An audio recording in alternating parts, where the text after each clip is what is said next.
The diner was nearly empty that afternoon, the usual lunch rush long gone. Only a few customers lingered over cold coffee, lost in their own thoughts. Behind the counter, a young waitress wiped down the same spot for the third time, her hands trembling slightly. Her eyes were red, her face pale. She was trying hard to keep it together, but the weight of the day pressed down on her like a heavy blanket. A kind-faced man in his late 40s sat at a corner booth, sipping his tea slowly. He had noticed her the moment he walked in, not just because she was the only server on duty, but because of the way her shoulders slumped, the way she blinked too fast, as if fighting back tears. He wasn't the type to pry, but something about her sadness tugged at him. When she finally walked over to refill his cup, he gave her a warm smile. "Long day?" he asked gently. She hesitated, then nodded, forcing a small smile of her own. "Yeah. Just one of those days, you know." He did know. Life had a way of piling up when you least expected it. He didn't press further, but as she walked away, he watched her for a moment, deep in thought. A few minutes later, he asked for the check. When she handed it to him, he scribbled something on the back of the receipt before sliding it under his empty cup. He left a generous tip, much more than necessary, and walked out without another word. The waitress didn't notice the note at first. It wasn't until she cleared the table that she saw the folded paper beneath the cup.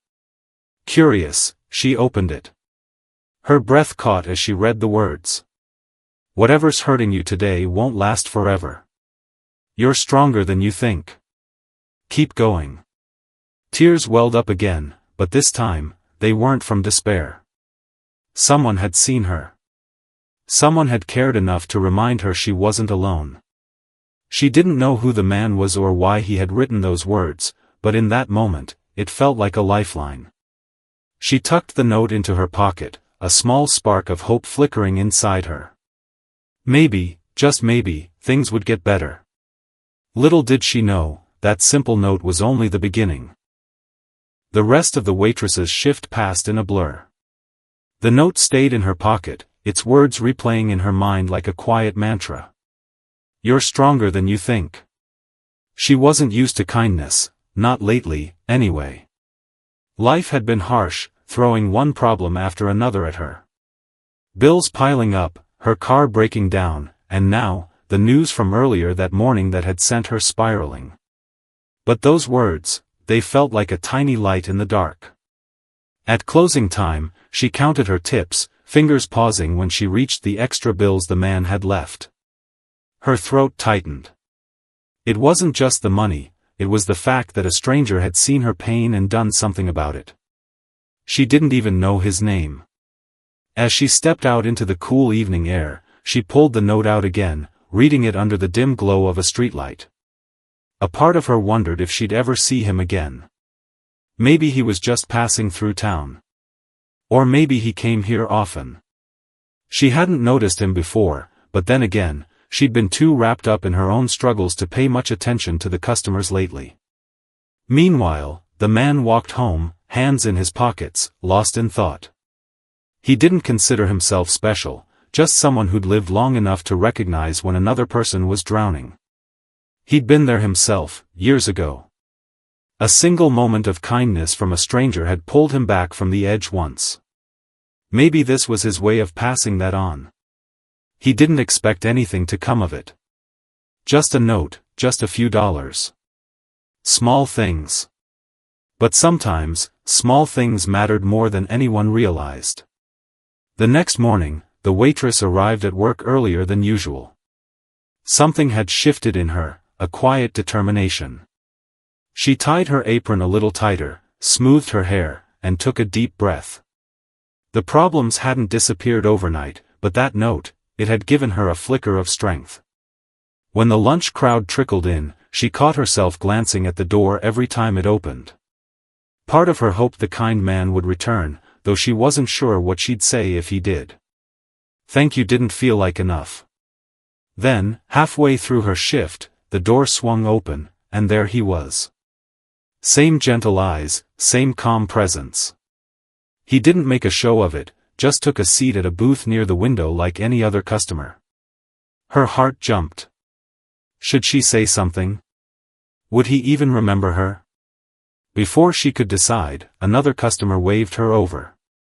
By the time she was free, the man was already sipping his coffee, reading a book. She hesitated, then grabbed a fresh pot and walked over. "More coffee?" she asked, voice steadier than she felt. He looked up, smiled. "Please." As she poured, her hands didn't shake this time. She wanted to say something, but the words stuck in her throat. Then he spoke first. "Better day today?" The question was so simple, so kind, that for a second, she forgot to breathe. He remembered. She nodded. "Yeah. Thanks to you." He tilted his head slightly, as if surprised she'd mention it. "Nah. You did that yourself." She opened her mouth to reply, but the diner phone rang sharply from behind the counter. Duty called. Still, as she hurried away, she felt it again, that spark of hope, warmer this time. And this time, she wasn't going to let it fade. The rest of the day passed in a strange, hopeful haze for the waitress.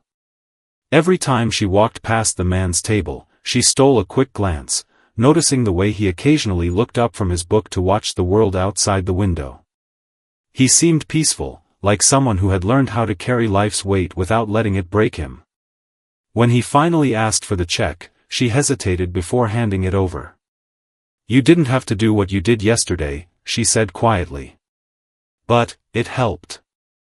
More than you know." He studied her for a moment, then nodded. "Sometimes all we need is a reminder that we're not alone in the fight." She swallowed hard. That was exactly what it had felt like, a hand reaching out in the dark. He paid in cash again, leaving another generous tip. This time, though, he didn't leave a note. Instead, as he stood to leave, he paused. "You ever need someone to talk to, I'm around. I eat here often." Then he was gone, the bell above the door chiming softly behind him. She stared after him, her chest tight. It wasn't much, just an open door, an unspoken offer. But for the first time in months, she didn't feel completely invisible. That evening, after her shift, she sat on the edge of her bed, the note from the day before still tucked into the corner of her dresser mirror. She'd read it a dozen times since coming home, tracing the words with her fingertips. "Whatever's hurting you today won't last forever." She thought about the man's quiet kindness, the way he hadn't pushed for details or pretended to have all the answers. He'd just seen her. And sometimes, that was enough to make the world feel a little less heavy. Her phone buzzed, another overdue bill notification. The familiar knot of anxiety twisted in her stomach, but this time, it didn't drown her. She took a deep breath. "You're stronger than you think." Maybe she was. The next morning, she woke up earlier than usual, the gray dawn light barely creeping through her curtains. Instead of dragging herself out of bed like she usually did, she sat up straight, stretching her arms above her head. Small change. But it felt like a start. At work, she moved with a little more energy, smiling at customers she normally just nodded at. One older woman, a regular who always ordered the same omelette, noticed. "You're brighter today," the woman remarked, stirring her coffee. "Good things happening?" The waitress paused. "Maybe," she said. And for the first time in a long while, she believed it. When the lunch rush hit, she worked quickly but carefully, not letting the usual stress get to her. And then, just as she was refilling a customer's iced tea, she saw him again, the kind man, walking through the door. Her heart skipped. This time, though, the nervousness was mixed with something else, gratitude. He took the same booth by the window, setting down his book before looking up. When their eyes met, he smiled, not a polite, passing smile, but a real one. Like he was genuinely happy to see her. She waited until the rush slowed before walking over, coffee pot in hand. You came back, she said, pouring him a cup. He chuckled. Told you I would. She bit her lip, then took a breath. I wanted to say thanks. Properly, I mean. He waved her off. No need. But there is, she insisted. You didn't know what I was going through, but you helped anyway. That matters. He studied her for a long moment, then nodded slowly. All right. You're welcome. A comfortable silence settled between them.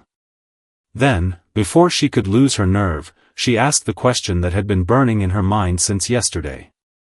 Why did you do it? He leaned back in his seat, considering. Because once, a long time ago, someone did the same for me. He took a sip of coffee. And I figured if I could pass that on, maybe the world would feel a little less cold. She didn't know what to say to that. But she didn't have to. Because in that moment, she understood, this wasn't just about her. It was about the way kindness could ripple outward, touching lives in ways no one could predict. And she wanted to be part of that. The diner buzzed with its usual mid-morning chatter, but the waitress barely noticed. Her mind kept replaying the man's words from yesterday, maybe the world would feel a little less cold. She'd thought about it all night, turning the idea over in her mind like a smooth stone in her pocket. Today, she watched customers differently. The tired young mother bouncing a fussy baby. The construction worker rubbing his sore shoulder. The college student nervously reviewing flashcards between bites of toast. Everyone carried something invisible. She was refilling salt shakers when the bell above the door jingled. Her head snapped up instinctively, but it wasn't him this time. Just an elderly man shuffling in alone. Something about the way he hesitated at the entrance, scanning the room like he wasn't sure he belonged, made her straighten up. Table for one? She asked, already grabbing a menu. The old man blinked watery eyes at her. Just coffee, if that's all right. More than all right, she said, leading him to the counter. You want the special? 2 eggs, bacon, toast, only $4.99 before 11. He hesitated, fingers worrying a worn wallet in his pocket. She recognized that look. Knew it too well. Tell you what, she said lightly, cook messed up an extra order earlier. Hate to see it go to waste if you're hungry. His shoulders relaxed. That'd be real kind of you. When she slid the full breakfast in front of him 10 minutes later, no such messed up order existed. The way his face lit up made something warm bloom in her chest. It wasn't much. Just eggs. Just toast. But as she watched him eat with deliberate appreciation, she understood what the kind man had meant about ripples. 3 days passed without her mysterious benefactor appearing. She found herself glancing at the window booth every time the door opened, trying not to feel disappointed. Maybe he'd gone out of town. Maybe he'd simply moved on. Then, on a rainy Thursday afternoon, he walked in shaking water from his jacket, hair damp. Her pulse jumped. He looked different today, tired around the eyes, a slight slump to his posture. Rough day?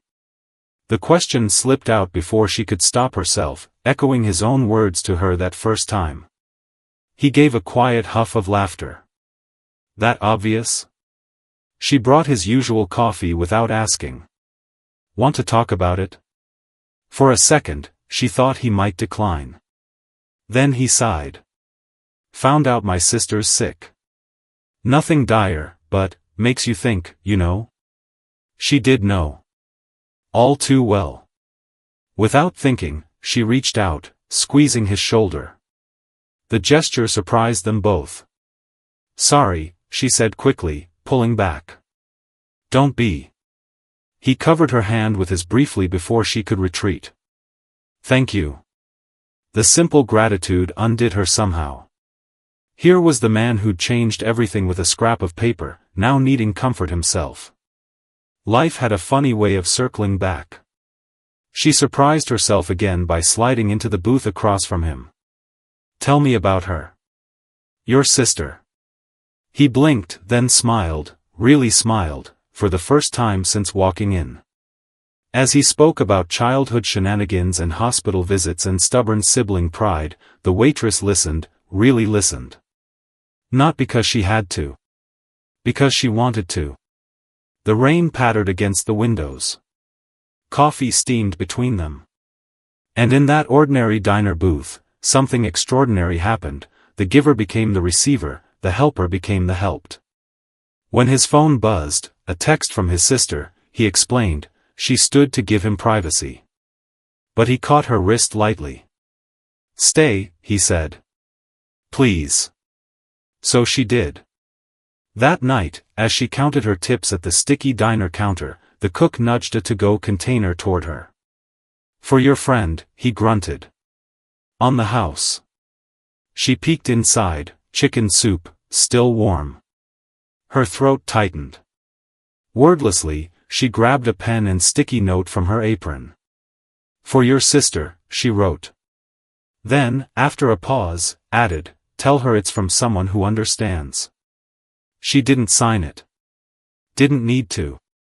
The cook delivered the container to the man still sitting in the booth. Through the kitchen window, she watched as he read the note, watched as he pressed a hand to his mouth for just a second before carefully tucking it into his coat pocket. When he looked up, their eyes met across the busy diner. No words. Just a nod. But it was enough. The rain continued for days, turning the streets outside the diner into shimmering mirrors that reflected neon signs and passing headlights. The waitress found herself watching those reflections more than usual, her mind replaying the moment the man had tucked her note into his pocket. That small gesture had felt important somehow, like they'd silently agreed to keep passing this kindness back and forth between them. On the fifth rainy morning, she arrived at work to find an envelope taped to the diner's door with her name scribbled on the front. Inside was a thank you card featuring a cartoon cat holding an umbrella. The message inside was simple. Sister loved the soup. Said it tasted like hope. Thank you. Your booth guy. Under the words, he'd drawn a little smiley face with one eye winking. The silliness of it made her laugh out loud right there in the empty diner. She pinned the card up next to the coffee machines where she could see it all shift. The man didn't come in that day. Or the next. Each time the door opened, her head would jerk up hopefully, only to settle back down when it wasn't him. She told herself it didn't matter, he had his life, she had hers. But the diner felt different without his quiet presence in the corner booth. On the seventh day, the sun finally broke through the clouds. She was wiping down tables when the bell above the door chimed. She knew it was him before she even turned around, something about the way the air in the room changed. When she faced him, her breath caught. He wasn't alone. A woman stood beside him, maybe 10 years older, with the same kind eyes but framed by silver-streaked hair. She leaned heavily on a cane, but her smile was bright as the sunshine streaming through the windows. Meet the infamous sister, the man said, guiding her to his usual booth. She insisted on thanking you in person. The woman rolled her eyes. Don't let him fool you. He dragged me here. Said he wouldn't shut up about the angel waitress until I met you. Heat rushed to the waitress's cheeks as she approached. I'm no angel. Just brought some soup. Just brought some soup, the sister repeated, shaking her head. Honey, that was the first proper meal I'd kept down in days. And that note? She patted her brother's arm. Made this big softy cry. The man groaned, but there was no real annoyance in it. The waitress found herself laughing, really laughing, for the first time in months. What can I get you both? She asked, pulling out her notepad. Pancakes, the sister declared. A giant stack with extra syrup. And whatever my brother's having. As she put in their order, the waitress realized something strange, she felt light. Not the forced cheerfulness she'd been faking for customers, but genuinely happy. These two near strangers had somehow become important to her.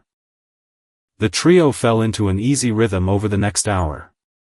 The sister told outrageous stories about her brother's childhood misadventures. He once tried to mail himself to our grandparents. The waitress shared funny diner anecdotes. Had a guy propose with onion rings last week. And the man, whose name she finally learned was Daniel, mostly just shook his head and sipped his coffee, interjecting occasionally to correct his sister's exaggerations. When the meal ended, Daniel's sister reached across the table and squeezed the waitress's hand. "You're good people," she said simply. "Don't let the world change that." The sincerity in her voice made the waitress's eyes sting. She could only nod. As they prepared to leave, Daniel lingered by the register. "I'll be out of town a few days," he said quietly. "Taking her to some specialists. But I'll be back." Something about the way he said it, "I'll be back," sounded like a promise. She found herself believing him completely. "Safe travels," she said. Then, impulsively, "Text me when you get there." The moment the words left her mouth, she froze. They'd never exchanged numbers. This was too far, too fast. But Daniel was already pulling out his phone. "Only if you promise to tell me about any more onion ring proposals." As she typed her number into his contacts, her fingers didn't shake at all. That night, curled up on her couch, her phone buzzed. "Made it. Sister says hi. Also demands to know if you make good pie." She grinned at the screen, typing back, "Best apple pie in the city. But you'll have to come back to try it." 3 dots appeared immediately. Then, "Count on it." Outside, the last of the storm clouds drifted away, revealing a sky full of stars. For the first time in a long time, the waitress felt like she wasn't just surviving life, she was living it. And it was beautiful. The diner's apple pie was, in fact, not the best in the city. The waitress knew this as she pulled the slightly lopsided dessert from the oven the next morning, its crust a shade too dark on one edge. The cook had raised an eyebrow when she'd insisted on making it herself before her shift, but he'd handed over the apron without comment. She was just boxing it up when her phone buzzed. "Doctor says sister can eat real food again. Hint hint." A grin spread across her face as she typed back, "Coincidentally, I may have baked a pie. Terrible timing for you." The 3 dots bounced immediately. "Disaster. Guess we'll have to suffer through it. Be there by 3? She was still smiling when the lunch rush began, moving through the morning with an energy that even the regulars noticed. The grumpy trucker at counter seat number 4 actually chuckled when she playfully stole a fry from his plate. The college kids in booth number 3 left her an unusually large tip after she'd given them free refills without being asked. At 2:55 p.m., she smoothed her hair for the dozenth time and adjusted the pie box on the counter. The bell over the door chimed right on time, but instead of Daniel and his sister, a teenage delivery boy shuffled in, holding a small potted plant. Delivery for?" He squinted at his phone, "The angel waitress?" The entire diner went quiet. Heat flooded her face as she stepped forward. "That's probably me."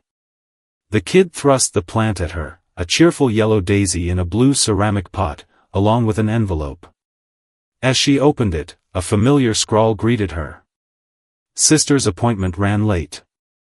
She says the pie better be awful so she doesn't feel guilty for missing it. P.S. This is a bribe so you don't quit being our friend." The laughter bubbled out of her before she could stop it. Around her, customers were grinning, clearly enjoying the drama. The elderly man from last week, the one she'd given the messed up order to, nodded approvingly from his usual seat. All right, show's over," she announced, setting the daisy next to the pie box where it caught the afternoon sun perfectly. But the warmth in her chest had nothing to do with sunlight. Daniel showed up alone just before closing, looking exhausted but smiling. "I owe you 2 apologies," he said, sliding onto a stool. "First for the cheesy nickname, that was entirely my sister's doing, and second for this. He pulled a Tupperware container from his bag. She peeked inside. Is this store-bought cookies? He admitted sheepishly. I was going to bake something, but life happened, she finished, grabbing 2 forks. Lucky for you, I'm a professional at improvising. She cut 2 slices of the slightly overdone pie and pushed one across to him. Judge for yourself. He took a bite, chewed thoughtfully, then took another. Okay, first. The crust is uneven. She threw a napkin at him. But, he continued, dodging, the filling is perfect. Tart but sweet. Like this one waitress I know. The playful insult should have made her roll her eyes. Instead, she felt her breath catch at the way he was looking at her, like she was someone worth remembering, worth teasing, worth bringing plants and bad cookies to. They ate in comfortable silence as she wiped down the counter. When she reached his end, he caught her wrist gently. Seriously though. Thank you. For everything. The sincerity in his voice made her fingers tremble against the rag. You started it, she reminded him. And you kept it going. He held her gaze for a long moment before nodding at the daisy. Think that'll survive in here? If not, I'll just blame your terrible plant-picking skills. His laughter filled the empty diner, bouncing off the stainless steel and vinyl seats. It was the best sound she'd heard in years. Later, as she walked home with the daisy cradled in one arm and the empty pie box in the other, her phone buzzed. Sister wants to know if you're free Sunday. There's a farmer's market by her place with allegedly the best apple pie. She says it's a taste test emergency. The streetlights flickered on above her as she typed her reply, only if I get to bring the terrible baker along too. 3 dots. Then, he says, rude. But also, yes. The daisy's petals brushed against her chin as she smiled up at the darkening sky. Somewhere along the way, without her even noticing, the heavy weight she'd been carrying had lightened. Not gone completely, but now, when she thought about tomorrow, it didn't scare her. And that was enough. The farmer's market was louder than she'd expected, a riot of colors and smells under the Sunday morning sun. The waitress stood near the entrance, shifting from foot to foot, the daisy from Daniel now repotted into a slightly larger container that she held like a safety blanket. She spotted them before they saw her. Daniel was pushing his sister's wheelchair through the crowd, the woman gesturing animatedly at something as he nodded with exaggerated seriousness. When the sister noticed the waitress standing there, her face lit up. You came, she called, waving her over. This idiot forgot the sunscreen. We'll be lobsters by noon. Daniel rolled his eyes but didn't deny it. Up close, the waitress could see his nose was already turning pink. Without thinking, she reached into her bag and tossed him a small bottle. Figured you'd need it, she said when he caught it with raised eyebrows. The sister cackled. I like her. They moved through the stalls together, sampling honey-drizzled pastries and fresh berries. The waitress expected to feel out of place. These weren't her people, this wasn't her world, but Daniel's sister made it impossible to feel awkward. She demanded opinions on every jam flavor, argued good-naturedly about the merits of sourdough versus rye, and insisted they all try the world-famous apple pie that had been her excuse for this outing. It's fine, the waitress whispered to Daniel after tasting it. Not better than mine. He grinned like she'd given him a gift. Near the flower stalls, the sister suddenly grabbed the waitress's hand. Look at these. She pointed at vibrant purple blossoms. Same color as your diner uniforms, right? The waitress blinked. She'd never mentioned the ugly lavender smocks they had to wear. How did you? Saw the photo on the diner's website when I looked up the menu, the sister said breezily, already bargaining with the vendor for a small bouquet. Here. For making my brother slightly less boring. As she accepted the flowers, the waitress caught Daniel's expression, something soft and surprised, like he was seeing something new. Her face grew warm. They ended up in the market's grassy picnic area, the sister holding court as she divided their spoils into equal shares. "You," she said, pointing a cheese knife at the waitress, "need to get out of that diner more." Daniel groaned. "Don't start. I'm just saying." The sister turned back to her. "You're what, 26? 27? Life's too short for bad tips and worse uniforms." The bluntness should have stung, but there was no malice in it, just the same straightforward kindness that seemed to run in their family. The waitress found herself answering honestly for the first time in years. "I dropped out of community college when my mom got sick," she admitted, tracing the rim of her lemonade cup. "After well, the diner was the first place that hired me. Got stuck, I guess." Silence settled over them. A breeze ruffled the flower petals in her lap. Then the sister snorted. "Well, that's depressing as hell. Daniel, fix this." He choked on his iced tea. "Excuse me?" "You heard me." She waved her knife between them. "You two clearly like each other. She needs a life. You need a hobby besides bothering me." Solution seems obvious. The waitress's face burned. Daniel looked like he wanted to vanish into the earth. The sister just smirked and bit into a strawberry. The walk back to the parking lot was quieter, the sister wheeling ahead to give you two a moment, with exaggerated innocence. Daniel carried the waitress's flowers and plant, his free hand occasionally brushing against hers as they walked. "Sorry about her," he muttered. "She's been like this since we were kids." The waitress smiled. "I like her." "Yeah." His voice softened. "Me too." When they reached her bus stop, he hesitated before handing back her things. "Listen, about what she said, you don't have to." "I know," she interrupted. Then, before she could lose her nerve, "but I wouldn't mind getting out more with you. If you wanted." The way his face lit up made her stomach swoop. "Yeah. Yeah." The bus arrived with a squeal of brakes. As she climbed on, the sister's voice carried from the car, "About damn time." Daniel buried his face in his hands. The waitress laughed all the way home. That night, as she arranged the market flowers in a water glass beside her bed, her phone buzzed. For the record, Daniel's message read, "I would have asked eventually. My way would have been cooler though." She grinned, typing back, "Doubt it. But prove me wrong." His reply came instantly, "Challenge accepted." Outside her window, the first fireflies of summer blinked lazily in the dark. For once, the future didn't loom like a storm cloud, it sparkled, full of possibilities, just out of reach but getting closer every day. The diner's air conditioning groaned against the summer heat as the waitress tied her apron behind her back. 6 weeks had passed since the farmer's market, 6 weeks of shared coffee breaks, text messages that stretched late into the night, and one disastrous attempt by Daniel to cook her dinner. They'd ended up ordering pizza, laughing over the charred remains of what was supposed to be lasagna.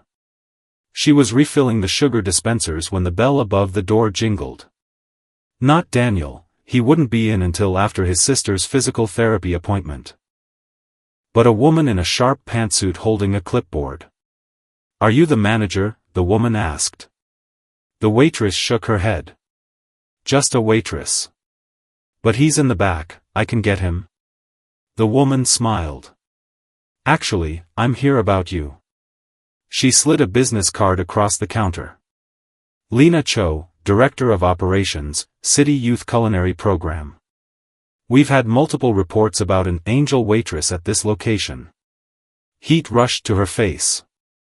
"That's not my actual job title." Lena laughed. "According to our sources, you've been feeding struggling regulars messed up orders for months. One of our board members' fathers was a beneficiary." She tapped the card.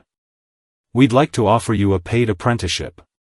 Kitchen training, GED completion assistance, the works." The world tilted. The waitress gripped the counter. Why? Lena's expression softened. Because the world needs more people who see others. The exact words Daniel had used that first day.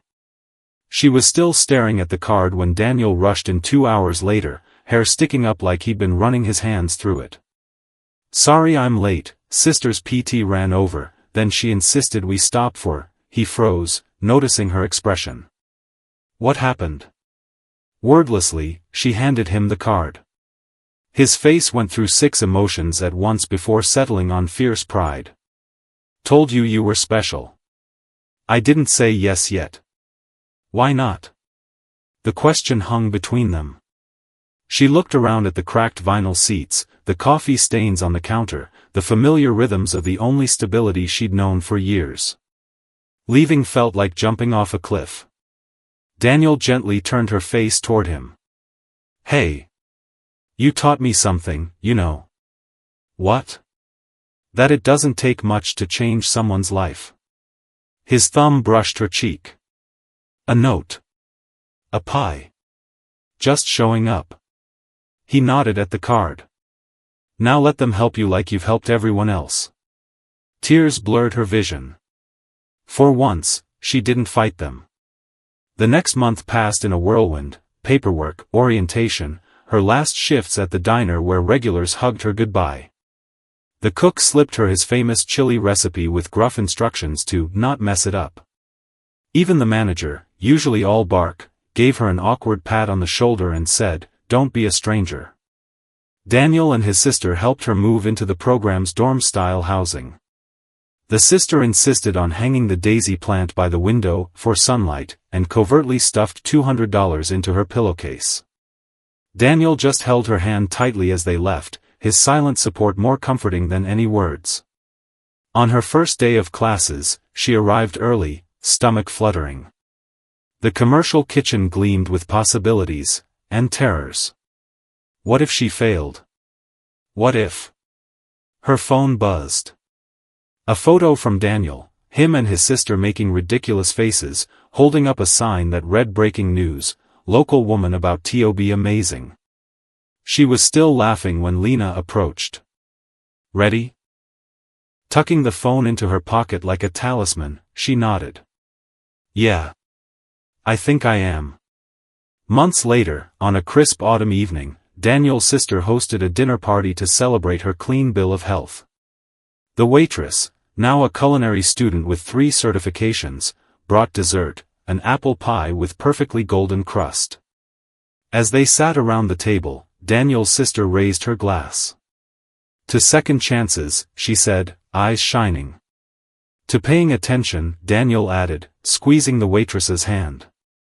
She looked around at these people who'd become her family, at the life she was building piece by piece, and thought of that first scribbled note. How one small act had rippled outward, changing everything. To kindness, she said softly. And as their glasses clinked together, the daisy plant bloomed on the windowsill, bold and bright against the falling night.